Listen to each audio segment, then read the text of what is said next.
Ma conscience a plus d'importance pour moi que l'opinion des autres. Pour atteindre un bien-être total, il est fondamental d'avoir la conscience tranquille. Pour cela, nous devons être fidèles à nos valeurs et éviter les injustices. On entend souvent dire qu'il n'y a pas d'oreiller plus confortable qu'une conscience tranquille.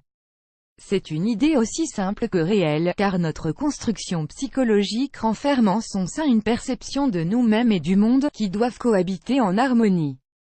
Parvenir à ce point d'harmonie dans lequel toutes les choses que nous faisons et disons sont en équilibre avec nos valeurs est l'objectif ultime de notre conscience. C'est un état qui nous permet de vivre bien plus tranquillement.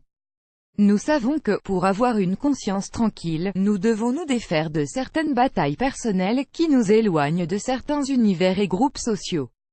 Pour atteindre cet état de conscience, nous devons passer par diverses étapes durant lesquelles nous allons petit à petit comprendre quelles sont nos priorités. Nous vous invitons à réfléchir sur ce sujet. Le pouvoir d'une conscience tranquille. Certains ne peuvent pas dormir calmement le soir car leur conscience n'est pas en paix. Ne pas avoir pardonné quelqu'un, avoir mal agi, avoir cédé à quelque chose, avoir hésité face à une situation compliquée ou avoir fui face à quelqu'un, toutes ces situations peuvent venir nous hanter de manière régulière et créer en nous un malaise profond. Le complexe, mais pourtant si important, concept de la conscience. L'un des plus grands experts du concept de la conscience fut William James. Le célèbre philosophe et psychologue de la fin du XIXe siècle, frère de Henry James, a établi une division de la conscience en 3 parties. L'ego empirique. Dans cette catégorie, on retrouve tous les aspects que nous nous sommes attribués à nous-mêmes. C'est dans cette partie de notre conscience que va se former notre estime personnelle, ce que nous sommes, ce que nous aimons, et ce que nous préférons éviter pour ne pas nous faire du mal. L'ego pur. Dans cet aspect de notre conscience, William James dépeint une dimension davantage spirituelle et intime. C'est une partie plus profonde de notre être, de laquelle nous ne sommes pas toujours pleinement conscients. C'est cet instinct qui nous dit que quelque chose ne va pas, que nous devons réagir. Les variations de l'ego. Enfin, on trouve dans cette partie les changements qui affectent notre cycle vital et qui nous font découvrir, à certaines occasions, d'autres aspects de notre personnalité et de notre conscience. Nous ne devons pas oublier que nous grandissons chaque jour, et que nous expérimentons pour apprendre. La conscience est une association subtile de ces 3 aspects. Nous disposons tous d'un système de valeurs propres, qui peut varier avec le temps, mais qui constitue toujours une sorte de boussole interne, qui nous amène à révéler ce que nous sommes réellement dans des situations que nous considérons injustes.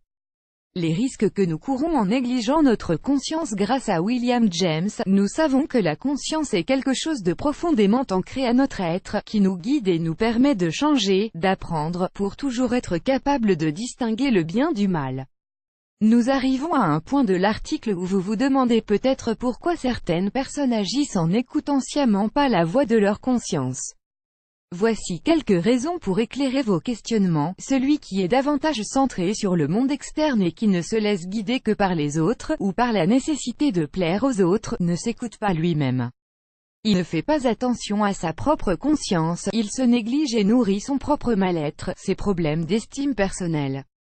À l'inverse, il est davantage prédisposé à se focaliser uniquement sur ses intérêts propres, d'une manière purement égoïste, sans tenir compte des autres.